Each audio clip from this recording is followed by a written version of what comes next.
A package arrives at a newspaper office in Rome. Inside, wrapped in plain paper, is a human ear. It was cut from a 16-year-old boy with a razor blade.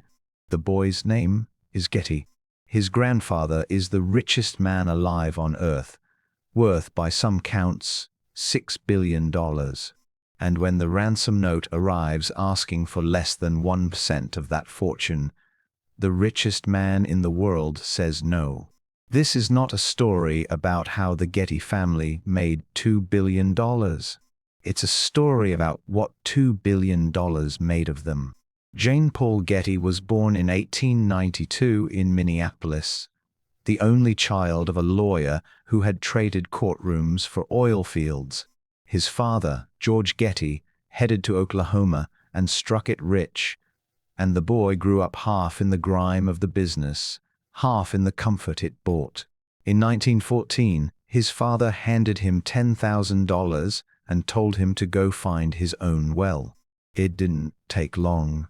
By 1916, at 23 years old, Jean Paul Getty was a millionaire. That could have been the whole story. A lucky young man, one good strike, a lifetime of leisure. For a while, that's exactly what he tried, running off to Los Angeles to live as a playboy, until his father dragged him back to work, because Getty didn't want to be rich. He wanted to be the richest man who had ever lived, and he spent the next 40 years building the machine to get there. His edge was simple, almost brutal. He bought when everyone else was too scared to. When the stock market collapsed in 1929 and the country slid into the Depression, most men sold in a panic. Getty spent the decade buying oil companies and the stock of oil companies at prices ruined by fear. Piece folding Pacific Western, then Tidewater, then Mission into a single empire under one name, Getty Oil. He liked to joke that the meek would inherit the earth, just not its mineral rights. He was busy collecting those rights himself. Then, in 1949, came the bet that turned a rich man into a legend. Getty went looking for oil in one of the least promising patches of land on the map, a strip of desert between Saudi Arabia and Kuwait called the Neutral Zone. To win the drilling rights, he paid the Saudi king $9.5 million in cash, plus a guaranteed $1 million a year, whether he found a single drop of oil or not. The oil men of his era thought he'd lost his mind. He was paying more than double what the major companies paid elsewhere in the region for what looked like sand. For 4 straight years, the wells came up dry, 4 years of $1 million a season buried in nothing. And then, in 1953, the Neutral Zone came in. It turned out to be one of the great oil reserves of the post-war world, and it didn't just make Getty rich, it made him something the modern world had rarely seen. By 1957, Fortune magazine crowned him the wealthiest living American. By 1966, the Guinness Book of Records went further, naming him the richest private citizen on the planet. No king, no rival tycoon, nobody with more money to his own name. He ran a one-man treasury of oil fields, tankers, refineries, and hotels spread across continents. And he ran it from England, in part to keep the American tax collector at arm's length. The man who owned more than anyone alive on Earth had arranged his entire life, down to the country he slept in, around a single obsession, keeping as much of it as he possibly could. He had climbed higher than any businessman before him. But the very quality that got him there, a cold, patient, bottomless devotion to money itself, was about to be tested in a way no balance sheet could prepare him for. Here's the strange part. Getty didn't spend his fortune, he hoarded it, and the stories of his stinginess became almost as famous as his wealth. When he bought Sutton Place, a 6th-century manor house in the English countryside, and filled it with priceless art, he installed something else too, a coin-operated pay telephone for his guests, because he'd grown tired of visitors running up his phone bill. So the richest man on earth made dinner guests feed coins into a box like commuters at a train station. In hotel rooms, he washed his own underwear rather than pay for laundry service. He reused envelopes. He answered his own mail. The heating at Sutton Place stayed low, the household accounts stayed tight, and he haggled over pocket change with the same intensity most men reserve for a business deal. He even wrote a best-selling book about it, called How to Be Rich. His philosophy, boiled down, was that money is acquired and money is kept. It is never, under any circumstance, let go. He once said that if you could actually count your fortune, you didn't really have $1 billion, and he spent his life making sure he could never quite finish counting. To Getty, every dollar spent was a small death. His marriages got the same energy. He married 5 times. He divorced 5 times. He once said a lasting relationship with a woman was only possible if you were a business failure. He treated his own sons the way he treated his companies, as assets to be measured and written down when they underperformed. There's one image that captures the whole man. In his later years, Getty poured a fortune into art and commissioned a museum for himself, a full-scale replica of an ancient Roman villa on the coast of Malibu. It opened in 1974. He obsessed over every detail of its construction from thousands of miles away. He never once set foot inside it. Getty had developed a fear of flying, and he refused to cross the ocean to see the temple he'd built for his own treasures. He would spend millions on marble he'd never personally touch, and he wouldn't spend a single coin to save a phone call. This is the man the world was about to ask for mercy, because in Getty's mind there was no contradiction here at all. A man who charged his house guests to use the telephone was not about to hand a fortune to strangers without a fight, not for oil, not for a son, and, as the world was about to discover, maybe not even for a grandson. What is a boy's life worth to a man who owns everything and loves none of it more than the money itself? In the summer of 1973, a gang of Italian kidnappers set out to find the answer. By the early 1970s, the Getty name had scattered across Europe with the 3rd generation, and the most visible of them was a 16-year-old boy, John Paul Getty III. He lived more or less unsupervised in Rome, and the Italian press had already given him a nickname, Il Golden Hippie, the beautiful, restless, rich kid drifting through the piazzas of a wild decade. He had a famous name, almost no supervision, and a family fortune that every criminal on the continent knew about. On the 10th of July 1973, he was crossing a square in Rome when a car pulled up beside him. He was forced inside and driven south into the mountains of Calabria, poor, remote, controlled by organized crime. His captors belonged to the 'Ndrangheta, the Calabrian mafia, and they knew exactly whose grandson they were holding. Their demand was $17 million. That demand reached the one man on earth who could pay it without feeling the slightest dent, and he said no.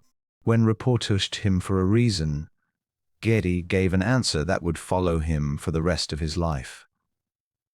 I have 14 other grandchildren, and if I pay 1 penny of ransom now, I will have 14 napped grandchildren. On the surface it almost sounds like principle. Pay once and you've priced every grandchild who carries the name. Refuse and in theory, you protect all of them at once. But there's an uglier layer underneath. The boy had a reputation as a prankster, and he'd joked before about staging his own kidnapping to squeeze money out of his notoriously tight grandfather. So when the first ransom notes arrived, the family, the old man most of all, assumed it was a hoax. They decided to wait. And while they waited, a 16-year-old boy sat chained in a mountain hideout, week after week, learning in real time whether his own blood was willing to pay to keep him alive. Months dragged by. His mother, long divorced from the boy's father, and with little money or power of her own, begged the family to act.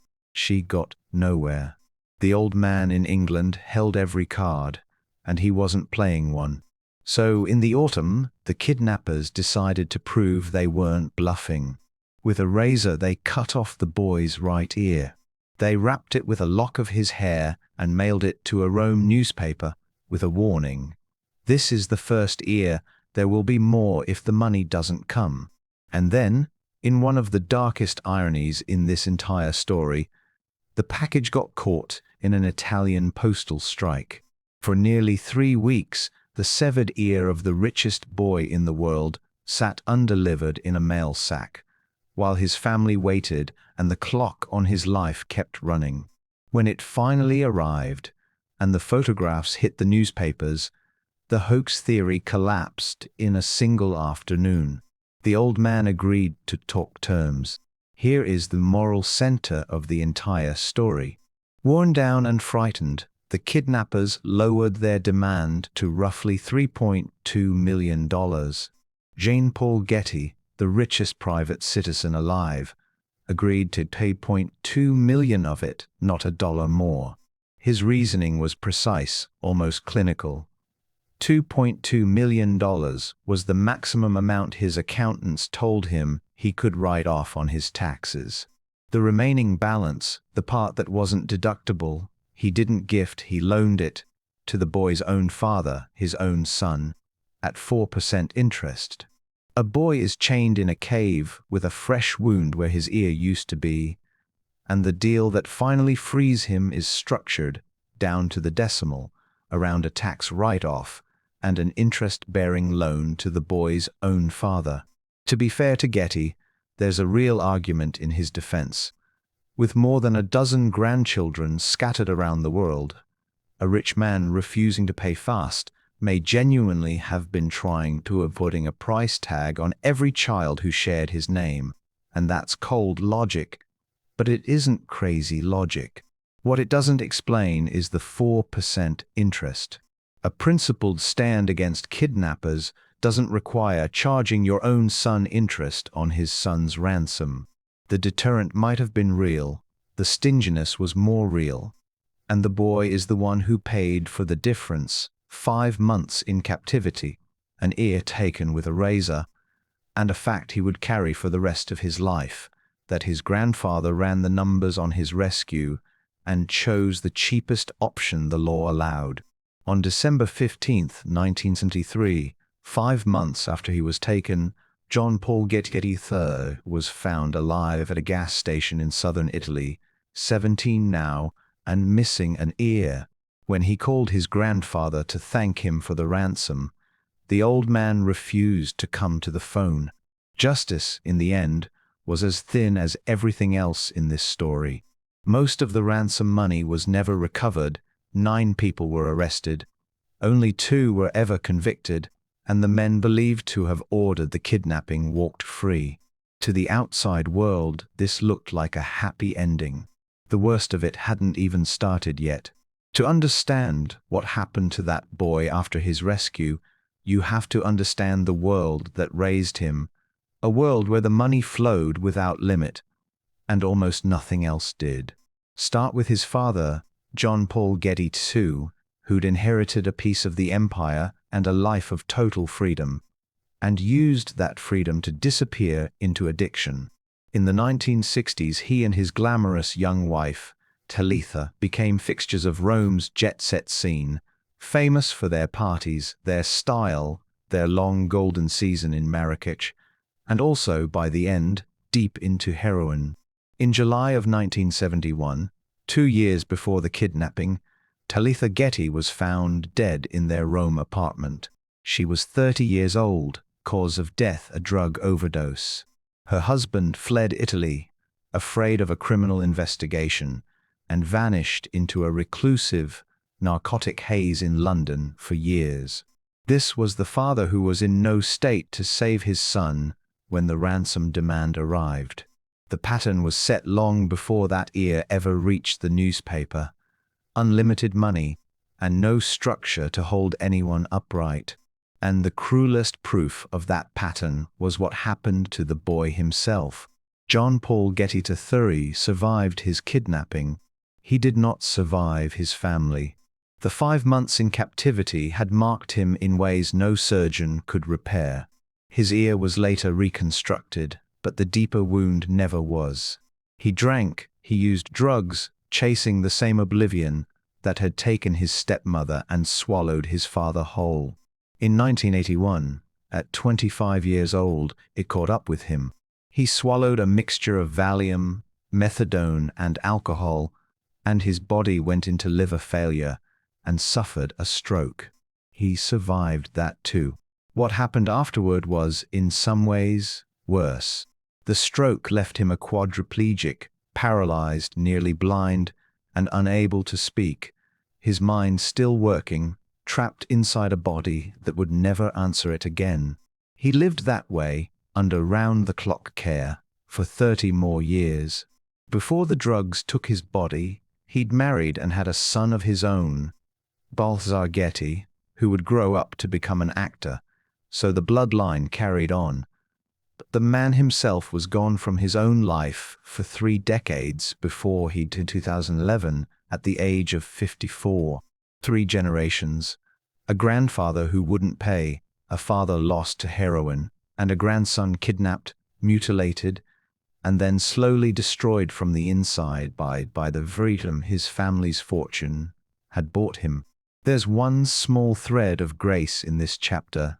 Years later, John Paul Getty II clawed his way out of addiction, settled in England, and gave hundreds of millions of dollars to museums, hospitals, and causes he believed in, and was eventually knighted for it. But notice what all of this human wreckage had in common. Every one of these people had unlimited access to the fortune, and not one rule governing how to hold it. There was no wall standing between a troubled young man and the cash that would buy his next fix. The money was there, endless and unguarded, and it acted on this family the way water acts on a sandcastle. The old man was about to do something with the rest of his fortune that proves he understood this danger perfectly well. He simply never applied the cure to the people who shared his name. On June 6, 1976, Jean Paul Getty died at Sutton Place, the same manor where he'd once made his own dinner guests feed coins into a payphone. He was 83 years old. He left behind the largest private fortune on earth and a family in ruins. For a while, the business empire held together, but Getty Oil couldn't survive the decade without the man who'd built it. In 1984, 8 years after his death, the company was swallowed in one of the most dramatic corporate battles in American history, when Texaco bought Getty Oil for roughly $10 billion, the largest corporate takeover the business world had ever witnessed. The sale triggered a bitter lawsuit from a rival, Pennzoil, which claimed Texaco had stolen a deal it had already sealed, and Pennzoil won a judgment so enormous it helped push Texaco itself toward bankruptcy. The company with the Getty name on it was sold, carved up, and absorbed within a decade of his death. That looks like the end of a great fortune. It wasn't, because the old man had done one final thing, one last act of that same cold genius that changed everything. The bulk of his personal fortune didn't go to his sons, the attics and the recluses. It didn't go to his grandchildren, the generation the money was actively destroying.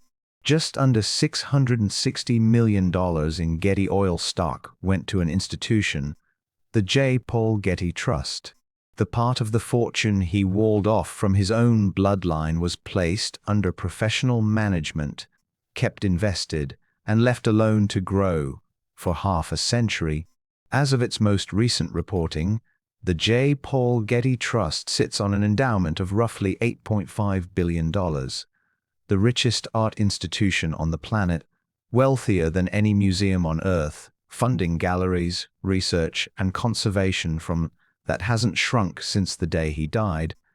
It has only grown. With that money, the the trust built the Getty Center, a campus of pale stone pavilions overlooking Los Angeles that opened in 1997, and it maintained the Roman villa in Malibu that Getty himself never once visited. Together they draw millions of visitors every year and house some of the finest art collections in the world. Every painting, every hour of careful conservation work is paid for by the fortune Jean Paul Getty walled off from his own children. The art wanted for nothing. The children got nothing that could save them. So where is the rest of the Getty money now? There are two answers, and they don't match. You already know the tragic one. The other one belongs to Getty's mother. On Christmas Day, 1934, in Los Angeles, Sarah Catherine Getty, 81 years old, sat down with her son and created a trust. The court that later examined it described her purpose in a single phrase: to place upon him constraints of prudence and caution. His own mother didn't trust him with the family's money. So she built what the law calls a spendthrift trust, a structure specifically designed to stop the person benefiting from it from ever selling it, borrowing against it, or burning through it. She put in $2.5 million in promissory notes. Getty added roughly $1 million in company stock. Together, $3.5 million. And then nobody touched it for 50 years. When Getty Oil was sold to Texaco in 1984, roughly $3 billion after tax flowed through that trust to his descendants.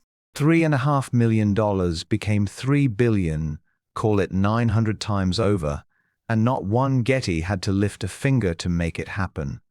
All because an old woman decided she didn't trust her own son.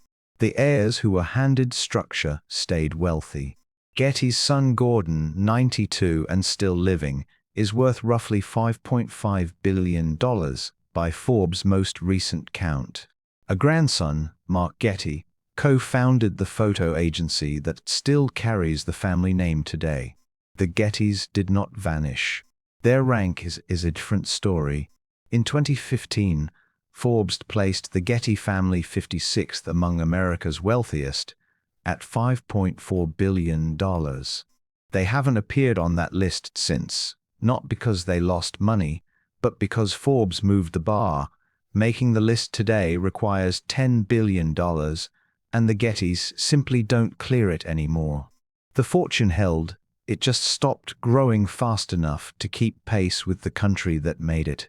Look at the two halves of what this man left behind, sitting side by side. The people got total access to the money and no structure at all to hold it, and the money destroyed them. One dead at 30, a second lost to heroin for years, a third paralyzed and silenced for 3 decades. The institution got the exact opposite: total structure and no easy access, walled off, incorporated, governed by trustees, protected from the very hands that would have drained it dry. And so it thrived, while the family did not. A great deal of money, handed to people with no structure to hold it, tends to drown them. That same money, placed inside a structure and kept out of easy reach, can last for centuries. John Paul Getty understood this instinctively about a painting. He built a fortress around his art, and it survives, fully intact to this day.